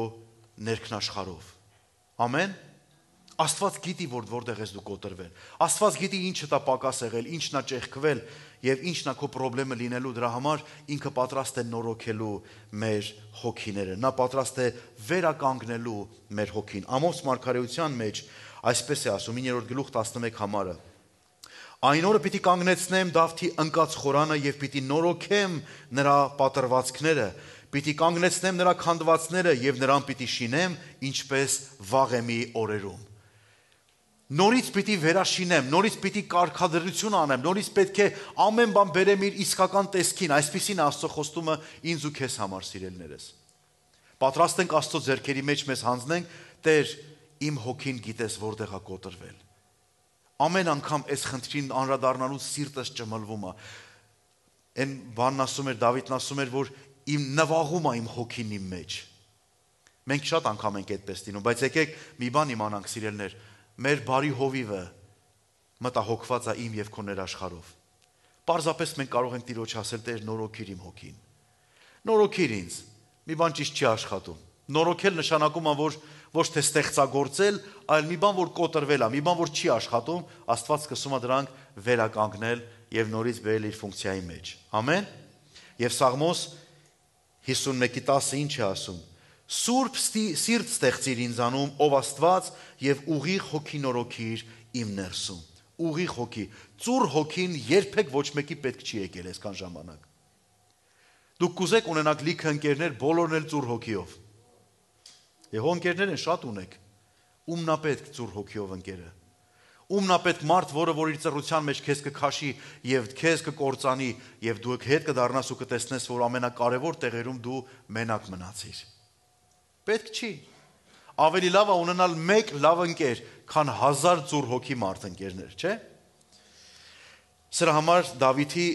փափագն էր եւ նա ասում էր. «Սուրբ սիրտ ստեղծիր իմ մեջ եւ ուղիղ հոգի նորոգիր ինձ անունով Աստված»։ Եթե քո հոգին էլ ինչ որտեղ ծրվել է, Տիրոջ առաջ բեր, ասած իմ սիրելի, իմ բարի հովիվ, իմ հոգին ծրվել է։ Ինձ բեր քո ճշմարտության ուղղության մեջ եւ նորոգիր իմ հոգին։ Գնանք մի փոքր առաջ, սիրելիներ, շարունակությունը այսպես է ասում. նա առաջնորդում է ինձ արդարության ուղիներով կամ ճանապարհով։ Աստված առաջնորդող Աստված է։ Ուր է տանում Աստված։ Աստված երբեք ստության մեջ չի տանում որևէ մեկին։ Աստված երբեք չի տանում մեկին այնպիսի իրավիճակների մեջ, որտեղ կեղծիքներ կան։ Աստված տանում է սրբության, արդարության ճանապարհներով մեզ։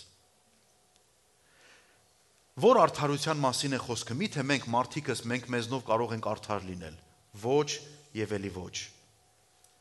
Փիլիպպեցիների 3-րդ գլուխի 9-րդ խոսքը այսպես է ասում. «Եվ նրանում գտնվեմ, եւ ոչ թե իմ արդարությունը ունենամ, որ օրենքից է, այլ այն, որ Քրիստոսի հավատքից է, այն արդարությունը, որ Աստվածանից է հավատքով»։ Քրիստոսի արդարությունը ունենամ։ Գիտեք, երբ որ մենք մեր արդարությունով խոսում ենք կոնկրետ այդ մի դեպքի մասին։ Ճիշտ եմ ասում, թե չէ։ Չի կարող մարդը միշտ արդար լինել։ Այն մարդը, որը որ ինչ անում ես ինքը արդար է ուզում դուրս գա, այդ մարդը համար 1 մեղավորն է։ Մի խոսք կա,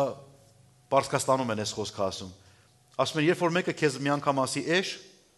բանի տեղ մի դիր, մարդը հիմա ջղայնացել է, ասել է։ Երբ որ երկրորդ անգամ ասի էշ, մտածի։ Երբ որ երրորդ անգամ ասի էշ, գնա փալանդ կարի։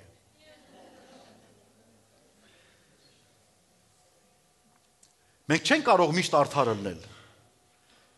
Մենք երբ որ ասում ենք մենք արդար ենք, խոսում ենք կոնկրետ այս դեպքի մասին, որ մենք արդար ենք, բայց ընդհանուր առմամբ բոլորս էլ գիտենք, որ մենք մեղավոր ենք։ Բայց Քրիստոսի պարագայում հավատքի, Հիսուս Քրիստոսից եկած արդարության պարագայում բոլոր հոգևոր հարցերի նկատմամբ, բոլոր հարցերի, որոնք վերաբերում է սատանայի պահանջներին, մենք Քրիստոսով արդարացած մարդիկ ենք։ Ոչ մի բռնվելու տեղ սատանան չունի։ Իհարկե, ես չեմ խոսում այն բաների մասին, երբ որ մենք ապրում ենք մեղքի կյանք, երբ որ սիրում ենք մեղքը, գնում ենք դրա հետևից, անում ենք ինչ որ անարդար է, եւ հետո ասենք Քրիստոսով արդար եմ։ Ոչ, այդպես լինել չի կարող։ Դու կարող է տկարանաս, ընկնես, կարող է շեղվես մի պահ, բայց դու համաձայն չես եւ զգաստ ես եւ գիտես վերադառնալու ճանապարհը, նորից ապաշխարությամբ գալ Քրիստոսի ոտքերի մոտ։ Ամեն։ Ուրեմն սիրելիներս, ոչ թե մեր արդարությունով, որ օրենքից է, այլ Քրիստոսի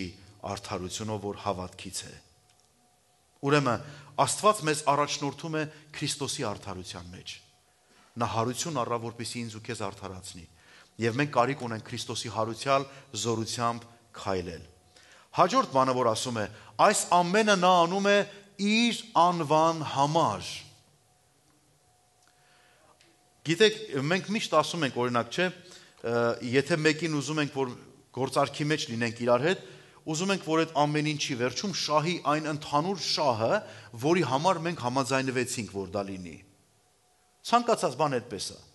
Գոյություն ունի ընդհանուր շահ եւ կողմերի պարտավորություններ։ Երբ որ կողմերը իրենց պարտավորություններն անում են, ընդհանուր շահը մեծանում է եւ նպատակը կամ ավելի շատ ասեմ, արդյունքը պարզվում է։ Բայց տեսնում ենք այստեղ մի բան, Աստծո արդյունքը, Աստծո նպատակը սա է, որ հասկանանք, որ մենք իր անվան համար պիտի ապրենք։ Երբ որ հիշում ենք մենք հայտնի խոսքը, չէ՞, մնացորդած գրքի մեջ, իմ անունով կոչված ժողովուրդը, եթե դառնա իրանց չար ճանապարհից, ապաշխարի, չէ՞, եթե Տիրոջը դառնա եւ ասում է աղոտ քանի ինձ, եւ այսպես տեսնում ենք օրհնությունները կհոսեն դեպի այդ անձնավորություն կամ այդ ազգին։ Իմ անվան համար։ Եսայի 60 գլխի մեջ 21 համարն ասում է. «Եվ քո ժողովրդի բոլորն էլ արդար պիտի լինեն, հավիտյան պիտի ժառանգեն երկիրը, իբրև իմ տնկած ընձյուղը, իմ ձեռքի գործը փառավորելու համար»։ Մեկ ուրիշ թարգմանության մեջ ասում է. «Իմ տնկած տունկը եւ իմ ձեռքի գործը իմ անվան համար պիտի լինի»։ Աստծո անվան համար։ Դու Աստծո տնկած տունկն ես։ Աստծո անվան համար պիտի լինես։ Մենք Աստծո փառքի համար պետք է լինենք, սիրելիներ, ինչ էլ ուզում լինի մեր կյանքի մեջ։ Գիտեք, պարագաները կարող են մեզ ստիպել, որ մենք ուրիշի անունի տակ ի հայտ գան, բայց միշտ պետք է իմանանք, մեր վրա մի անուն կա, մեր վրա, որ ամեն անուն խոնարհվում է այդ անունի առաջ։ Եվ այդ անունի նկատմամբ ես պետք է ակնածանք եւ հարգանք եւ սեր ունենամ։ Ամեն։ Հիսուս ասեց. «Իմ անունով ինչ որ խնդրեք, դա կլինի ձեզ»։ Երկուսը միաբանվեն ինչի համար խնդրեն, դա կլինի։ Մեկ այլ կերպ, մեկ ուրիշ տեղ Հիսուսը երկու անգամ է այս խոսքերն ասում, մյուսն ասում է, ինչ որ խնդրեք հորը իմ անունով, հայրը կանի, մեկն էլ ասում է, ես կանեմ, որպեսզի հայրը փառավորվի։ Ուրեմն, ինչ որ անենք, Տիրոջ անվան եւ նրա փառքի համար անենք։ Բարի հովիվը ուզում է, որ իր անունը դնի մեր վրա։ Գիտեք, մի բան կար, որ հին ժամանակներում անում են, թերևս հիմա ավելի մեծ ֆերմաների մեջ անում են, կենդանիների վրա, օրինակ գառների, ականջի կամ մորթի վրա հատուկ դաջվածք են անում։ Անում են կոնկրետ այդ Տիրոջ անունը կամ իր ֆիրմայի անունը, որ ինքը պատկանում է։ Հայտնության գրքի մեջ ասում է, որ մեր ճակատներին նրա անունը կա, Տերը մեր արդարությունն է։ Նրա անունը մեր ճակատների վրա կա։ Այս անունը միշտ սրբեք, մաքուր, չէ՞։ Գնանք առաջ, սիրելիներ։ Թերևս ամենադժվար բաներից մեկն է։ Թեև գնամ մահվան շուքի ձորում, չարից չեմ վախենա կամ չար բանից չեմ վախենա։ Ինչպիսին էր այդ մահվան շուքի ձորը։ Այդ մահվան շուքի ձորը, սիրելիներ, մի քանի տարբեր իմաստներ կար, բայց թերևս Դավիթ այստեղ խոսում էր մի արահետի մասին, որ քաղաք գնալու ճանապարհին անցնում էր լեռների եւ ժայռի խոռոչների միջով եւ այնքան վտանգավոր էր, որ տարբեր թալանչիներ կարող էին հարձակվել, բանդիտներ կարող էին հարձակվել եւ վնասել եւ այդ մարդկանց կողոպտել, եւ այդ ճանապարհը կոչվում էր մահվան շուքի ձոր։ Երբ որ երեկոն գալիս էր, նրանք չեն կարող այդ ճանապարհն անցնել, ինչու, որովհետեւ անպայման կթալանվեին։ Դա անկախ մի տեղ էր, որտեղ կարող էին հեշտությամբ անցորդներից կողոպտել եւ տանել։ Այստեղ կարծես Դավիթը խոսում է այն դժվար անցանելի վիճակների մասին, այն վախերով, սարսափներով լիքը վայրերի մասին, որից ինքը պետք է անցներ, որից ինքը կգնար եւ երբեք չէր վախենա, որովհետեւ Տերը իր հետ է։ Ամեն։ Մեկ ուրիշ բան, սիրելիներ, վախը գալիս է, երբ որ մարդ անցնում է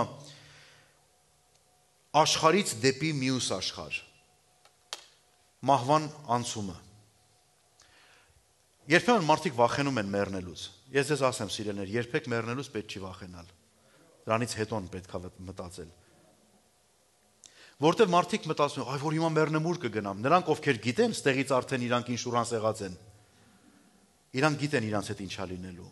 Եթե ստեղ Քրիստոսին ընդունել են, հավիտենական կյանքն է նրանց բաժինը։ Ամեն, նրանց դիմավորողը Տերն է։ Մարդիկ վախենում են մահից։ Ինչու՞։ Ես չգիտեմ ովքեր են մահվան փորձառություն ունեցել։ Ես ունեցել եմ։ Մահը, սիրելիներ, խորը, անուշ, խորը քնել է։ Դուք կզարմանաք, բայց իրականություն է սա։ Ոնց են մեկին նարկոզ տալիս, չէ՞։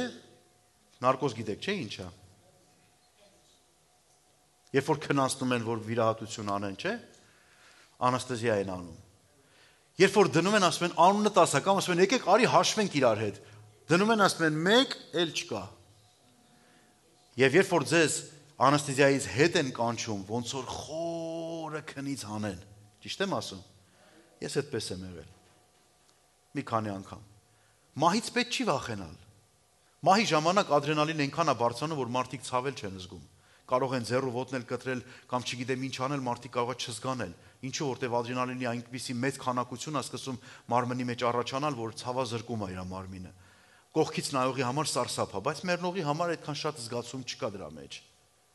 Խնդրում եմ ճիշտ հասկացեք։ Չեմ ասում, որ հիմա շատ բան տրամադրվենք բանով, բայց մյուս կողմից էլ էսպիսի մի բան կա։ Մարդիկ վախենում են այս աշխարհից մյուս աշխարհ անցնել, այդ մահվան շուքի այդ տեղից անցնել։ Ամեն ինչ արեք, որ չմեռնեմ։ Մի օր պիտի լինի։ Համաձայն եմ, բայց մի օր պիտի լինի։ Որ օրն էլ որ լինի մեր կյանքի մեջ, այդ անցումը պետք է մեզ համար դուր լինի, ընդամենը անցումի։ Գիտեք, որտեվ ասում է, ես կանցնեմ մահվան շուքի ձորի, չի ասում ես մահվան շուքի ձոր չեմ ունենա, ես չեմ ունենա այդպիսի վիճակներ կամ ամեն մարդ, ամեն բան ինչ որ ծնվել է այս երկրի վրա, մեկ օր ինչ պիտի լինի, պիտի անցնի այդ մահվան շուքի ձորով։ Եվ որքան դժվար է մարդկանց հասկանալ, որ պետք է վստահել Տիրոջը, հաշտվել Աստծո հետ, որ այդ անցումից հետո իրենց համար պարզված լինի։ Եվ ասում է, որ ես չեմ վախենա, եւ սա կարեւոր է, Սաղմոս 121:1-8-ը։ Ես բարձրացնում եմ իմ աչքերը դեպի սարերը, որտեղից կգա իմ օգնությունը։ Իմ օգնությունը Տերից է, որ երկինքն ու երկիրը ստեղծեց։ Նա քո ոտքին սահել չի տա, քո պահապանը չի քնի։ Խնդրում եմ, քանի անգամ պահելը կլսեք, պահապան բառը կլսեք, ձեր մատերը հերթով ծալեք։ Նա քո ոտքերին սահել չի տա, քո պահապանը չի քնի։ Ահա Իսրայելի պահապանը չի քնի եւ չի մրափի։ Տերը քո պահապանն է, Տերը քո հովանի է քո ձեռքի մոտ։ Ցերեկը արեգակը քեզ չի զարկի եւ ոչ էլ գիշերը լուսինը։ Տերը կպահպանե քեզ ամեն չարից, նա կպահպանե քո անձը, Տերը կպահպանի քո դուրս գալը եւ մտնելը այսուհետեւ մինչեւ հավիտյան։ 6 պահպանություն։ Ասում են, եւ միգուցե այդպես է, թերևս աստվածաբանական մեկնություններով 6000-ամյակ գոյություն ունի։ 7-րդ հազարամյակը հանգստի հազարամյակ պետք է հաշվի։ 6000-ամյակը սա մարդկային կյանքի այդ 6000 տարիների շրջանն է, որից հետո Քրիստոսը պետք է գա եւ ամեն բան վերջանա։ Ամեն մի հազարամյակիդ համար, ամեն մի մարդկային թվիդ համար քեզ համար Աստծո պաշտպանությունը կա։ Եվ ես կանցնեմ մահվան շուքի ձորից եւ չար բանից չեմ վախենա, ինչու, որովհետեւ դու ինձ հետ ես, հալելույա, դու ինձ հետ ես, Աստված քեզ հետ է։ Ինչ որ մեկին նայիր եւ ասա, Աստված քեզ հետ է, չվախենաս։ Կապ չունի ինչով ես անցնում, Աստված քեզ հետ է, չվախենաս երբեք։ Հռոմեացիների 8:31 համարը մեր սա շատ սիրելի համարներից է։ Ապա ինչ ասենք այս բանի վրա։ Եթե Աստված մեր կողմն է, ով է մեզ հակառակ։ Մեկ այլ կերպ ասած, եթե Աստված մեր կողմն է, ով է ուզում մեզ հակառակ լինի, էլ հետաքրքիր չի։ Բայց վայ են մարդուն, որին Աստված հակառակ կենա։ Վայ են մարդին, որին Աստված մեջ կարած լինի։ Բայց ուրախ ենք, որ մեզ համար Աստված դեմքով է եւ մենք էլ Աստծո առաջ ուղիղ դեմքով ենք կանգնած։ Ամեն։ Եվ հաջորդ ասում է. քո ցուպը եւ գավազանը մխիթարում են ինձ։ Սա իշխանության եւ կարգապահության հաստատությունն է։ Աստված մեզ հետ է իր իշխանությամբ եւ կարգապահությամբ։ Գիտեք, այս ցուպ եւ գավազան երկուսն էլ գավազան են։ Պարզապես ցուպը կարող է լինել եւ որպես թագավորի ձեռքերին, հիշում եք մի ժամանակ թագավորները, որոնք կային, իրանց ձեռքերում կար այսպես մեծ գունդեր գլխին կամ չգիտեմ տարբեր զարդերով, տարբեր նախշերով, քարերով զարդարված, որը խորհրդանշում էր քաղաքական աշխարհի իշխանությունը։ Եվ միևնույն ժամանակ գավազանը Հովվի հոգևոր առաջնորդի ձեռքի գավազանն էր։ Ուրեմն այստեղ Դավիթն ասում է քո քաղաքական աշխարհի վրա եղած իշխանությունը, բոլոր աշխարհի վրա եղած քո զորությունը, իշխանությունը եւ հոգևոր աշխարհի վրա եղած քո բոլոր զորությունը եւ իշխանությունը ինչ կլինի, կմխիթարի ինձ։ Հալելույա։ Աստծուն եւ Հիսուսին տրվեց բոլոր իշխանությունը, թե երկնքում եւ թե երկրի վրա։ Ուրեմն եւ ցուպը եւ գավազանը Տիրոջ ձեռքերի մեջ են։ Հենց որ այս երկրի վրա ինչ որ կատարվում է, սիրելիներս, իմացեք, որ Աստված ամեն ինչից լավ տեղյակ է։ Որոշ բաներ կատարվում են նրա պարզապես թույլտվությունից, որոշ բաներ նրա հաստատակամ կամքով։ Ուրեմն շարունակություն ասում է դու սեղան կպատրաստես իմ թշնամիների դիմաց եւ իմ գլուխը կոծես յուղով։ Երբ որ թշնամին ուզենա մոտենա մեզ, Աստված մեր առաջ մի հրաշալի սեղան կպատրաստի։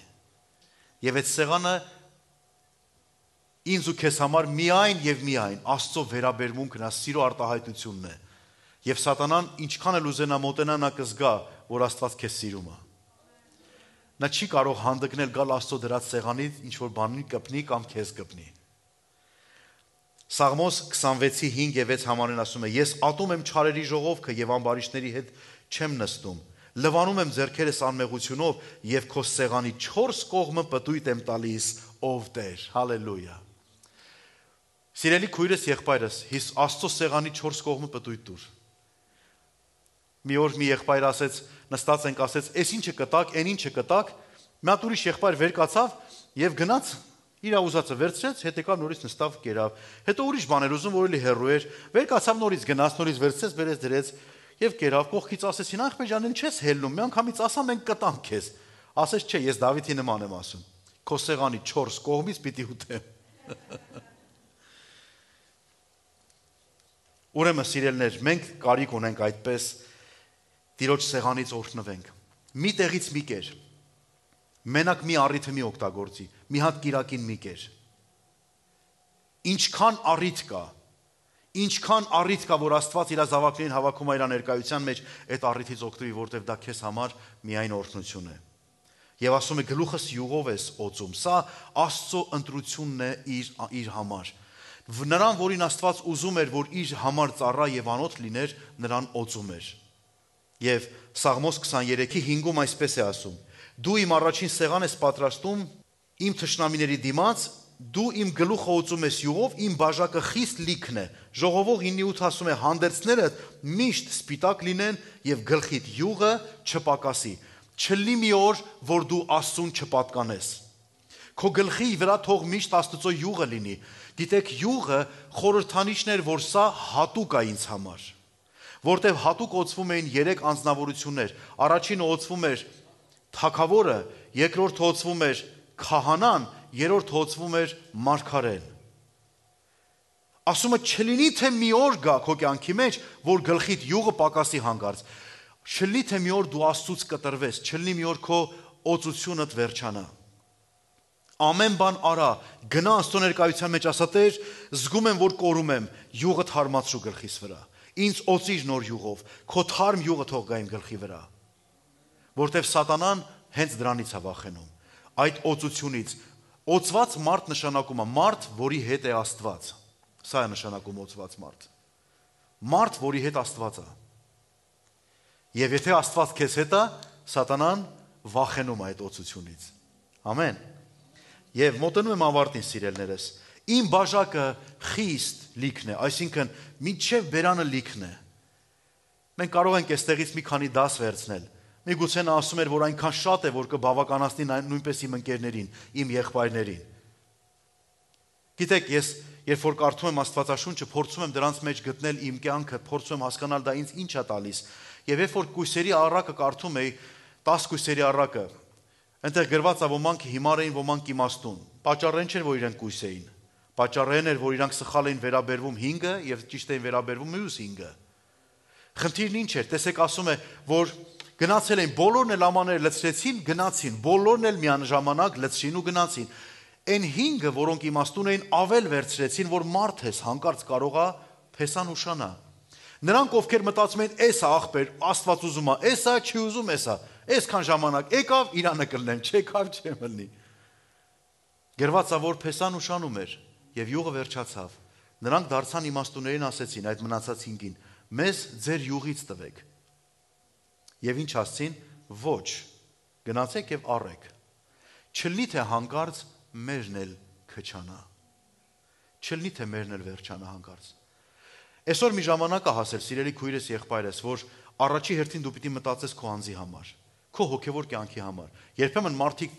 այն որ ասում են տլված են ելնում ցեխերի մեջ, ասում են գնանք ուրիշներին ապաշխարության մասին քարոզենք, որ իրանք ապաշխարեն։ Հələ մի հատ դու հելի։ Հələ մի հատ դու արտնացի։ Ոնց է լինում, որ դու արտաքին աշխարհի համար այդքան մտահոգված ես, բայց քո կյանքիդ համար մտահոգված չես։ Գնանք ուրիշների, այնտեղ կռիվ կա, այնտեղ ընտանեկան խնդիր կա, գնանք բաժանենք։ Քո ընտանիքի խնդիրն են ով պիտի բաժանի։ Դու պիտի անցնես այդ գործին։ Դու պիտի քո հարցը լուծես, չլինի թե հանկարծ քո յուղը պակասի, վերջանա, երբ որ փեսան գա, դու էլ մյուսների նման անհայտացած լինես։ Եվ գրված է, որ կես գիշերին փեսան եկավ, ձայն եկավ Աստծին, փեսան եկավ, ելեք դիմավորեք։ Հելան դիմավորելու։ Եվ նրանք, ովքեր որ յուղը ունեին, նրանք, ովքեր որ իրենց ամաները լիքն էր, մտան հարսանիք։ Իսկ ովքեր չէ, հələ գործ ունեն անելու։ Գիտեք, հափշտակություն այսպես կլինի։ Հանկարծ, սիրելի քույրես եղբայրես, անգամներ ասել եմ, այս անգամ էլ պիտի ասեմ։ Հափշտակությունը չի լինելու ինչ որ մեկ ամսյակ, մարտի 8-ից ապրիլի 7-ը։ Հափշտակությունը մեկ ակնթարթ է։ Եթե դու չես ապրում այդ մեկ ակնթարթի համար, ուրեմն իզուր ես ապրում։ Եթե քո հոգևորությունը չի եկել այն կետին հասել, որ Տեր, այս վարքյանին էլ գաս ես պատրաստ եմ, ուրեմն իզուր ես ապրել հոգևորությունդ։ Ինչու, որովհետև ամեն բան որոշում է այդ մեկ վարքյանը դու ինչպես ես ապրել։ Որտեվ Աստծո խոսքն ինչ է ասում, անսուրբը երկինք չի մտնելու։ Ուրեմն սրբեք ձեր անձերը։ Սրբենք մեր անձերը բոլորը, սիրելիներ, որ կարողանանք նրա հետ իր փառքը մտնենք։ Պատրաստ եղիր։ Ամեն վարքյանը որոշող է, ամեն մի վարքյանը հնարավոր է։ Դու կարող ես պահը չզգաս, բայց հանկարծ դա տեղի ունենա։ Հանկարծ մարդիկ կսովորեն բանը, իրանց աչքերը կբացեն ու կտեսնեն, որ միլիոնավոր մարդիկ, միլիարդով մարդիկ բացակայեցին երկրից։ Գիտեք, ես վերջերս ինչ էին ասում։ Ժողովրդին արդեն սովորեցնում են, ադապտացնում են հափշտակությանը։ Գիտեք ինչպես։ Ասում են բանը, այլ մոլորակայինները մարդիկ են հափշտակում երկրից, մարդիկ անհայտանում են։ Այսօր այսինչ տեղը 3 հոգի անհայտացան։ Ու այդ լուրերն ասում են ու գցում են ժողովրդի ջանին։ Հետո ժողովուրդը մոռանում է դա, բայց ենթագիտակցության մեջ մնում է, ինչ որ 3 հոգի անհայտացել են։ Մյուս անգամ ասում են 20 հոգով գնացին եւ ինչ որ մի հատ օրինակ Բերմուդյան երանգյունի մեջ կորան, օրինակ կներեք բանում ասում։ Կամ էսիչները անհայտացան, ժողովրդին սովորացնում են, որ իմացեք, որ մի օր անհայտանան, հանգիստ եղեք։ Բայց ժողովուրդը արդեն հանգիստ լինել չի կարող, որտեվ նրանից հետո չարիքի ահավոր սաստիկ մեծությունն է իջնելու երկրի վրա։ Այսօր սատանայի զորությանը խանգարում է եկեղեցին։ Եթե եկեղեցին վերցվեց երկրի վրայից, սատանան իր ամբողջ զորությունով, իր ատելությամբ եւ չարությամբ հարձակվելու է մարդկային սերունդի վրա։ Եվ վայ նրան գրվածա, որ այս երկրի վրա կմնա։ Ուրեմն պատրաստ լինենք, որ մեր բաժակը միշտ լիքը պահենք։ Ամեն։ Եվ վերջինը սիրելիներս, եւ ասում է, որ հենց բարիքը եւ ողորմությունը կգնան իմ ետևից եւ կյանքիս բոլոր օրերում եւ Տիրոջ տանը կբնակվեմ շատ երկար ժամանակ։ Տիրոջ տանը չեմ բնակվի մենակ կիրակին։ Կիրակին չէ, որ որոշում է սիրելիներս։ Ես Տիրոջ տան մեջ կապրեմ, սա է ասում, երկար ժամանակ, ինչքան որ պետք լինի։ Եթե Դավիթին հարցնենք, Դավիթ երկար ժամանակը ինչքան էր, ինքը մինչև վերջ երազում էր, որ Աստծո համար տուն սարքեր, որը տեղը լներ ինքը։ Հիշում եք, ասեց, ես ոնց կարամ,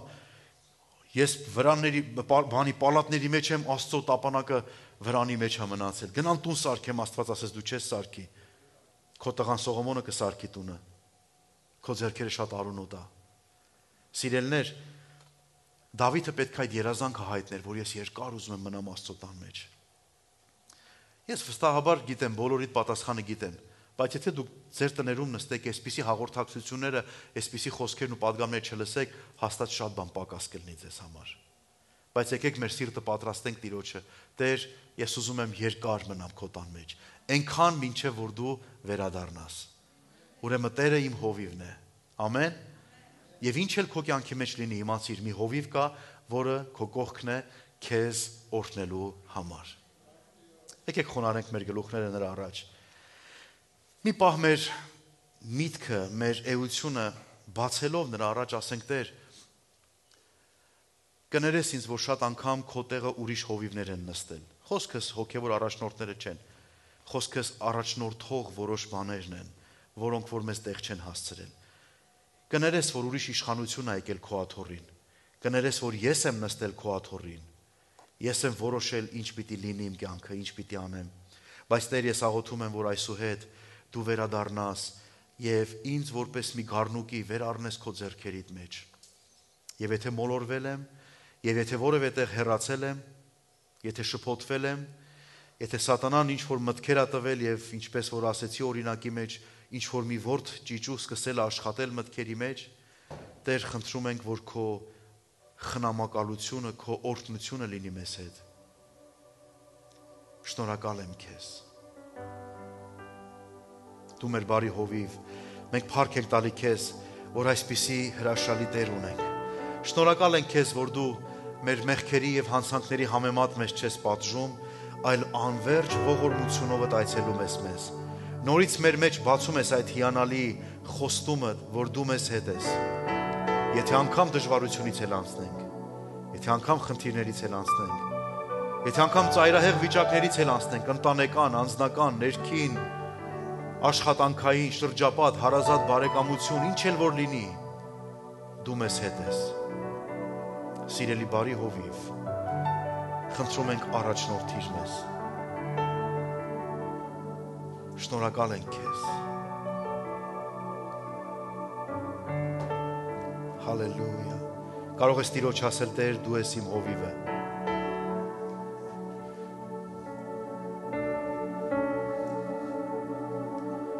Դու ես իմ հովիվը, Տեր։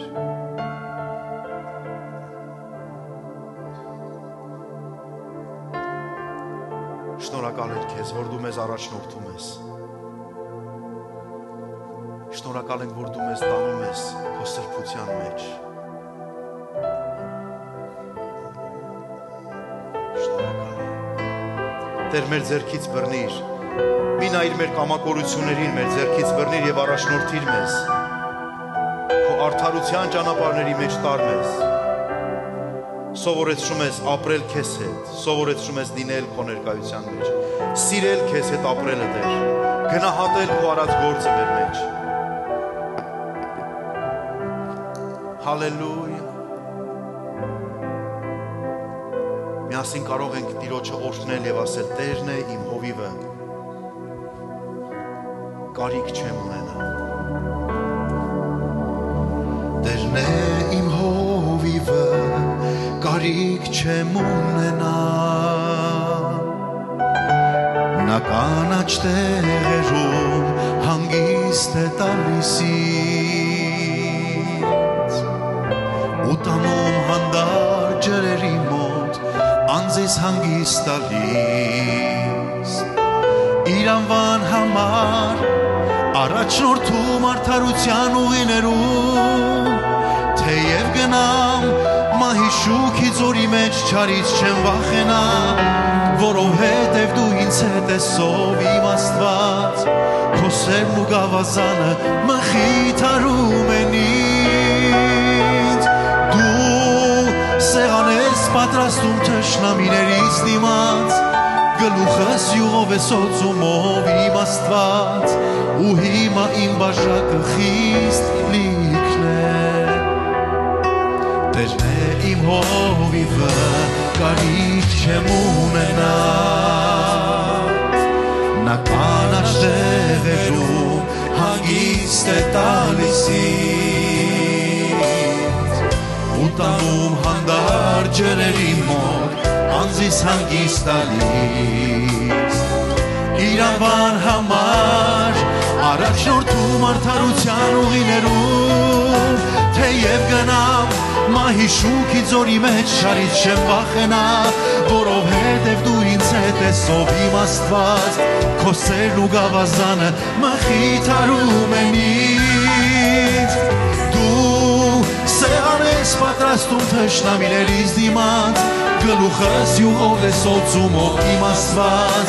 ու հիմա իմ բաժակը խիստ լիքն է։ Տերն է իմ հովիվը, կարիք չեմ ունենա։ Միասին ասենք. Նա կանաչ տեղերում հանգիստ է տալիս ինձ, ու տանում հանդարտ ջրերի մոտ, ու տանում հանդարտ ջրերի մոտ անձիս հանգիստ տալիս։ Իր անվան համար առաջնորդում արդարության ուղիներում, թեև գնամ մահի շուքի ձորի մեջ, չարից չեմ վախենա, որովհետև դու ինձ հետ ես ով իմ Աստված, քո սերն ու գավազանը մխիթարում են ինձ։ Դու սեղան ես պատրաստում թշնամիներից դիմաց, գլուխս յուղով ես օծում ով իմ Աստված, ու հիմա իմ բաժակը խիստ լիքն է։ Հիրավի բարիքն ու ողորմությունն ինձ են հետևելու կյանքիս բոլոր օրերում, ու հավիտյան Տիրոջ տանն եմ բնակվելու։ Տերն է իմ հովիվը, կարիք չեմ ունենա։ Ամեն։ Նա մեր բարի եւ օրհնյալ հովիվն է։ Շնորհակալ ենք Տիրոջը այս հրաշալի խոսքերի համար։ Վստահ եմ ինչ-որ բան քեզ ասեց, այո։ Ուրախ ես, որ այդպիսի հովիվ ունես։ Ամեն, հալելույա, հալելույա։ Այս աղքատ ծափահարությունները թող մնան մեզ դահլիճում, բայց զորավոր, հարուստ, արժանի ծափահարությունները մեր բարի հովիվի օրհնյալ լինի Տերը, սիրելիներս։ Վստահ եմ, որ սրանից հետո մեր վստահությունը, մեր ապավինությունը ավելի զորավոր կլինի, որովհետև Տերը մեզ հետ է, չենք վախենա։ Ամեն։ Ուրեմն այսպիսի հրաշալի լեցունությամբ Թող Հայր Աստծո սերը, Հիսուս Քրիստոսի շնորհքը եւ Սուրբ Հոգու հաղորդությունը բոլորիս հետ լինի։ Ամեն։ Գնանք հաղթական եւ զորավոր։ Տերը բոլորիս հետ։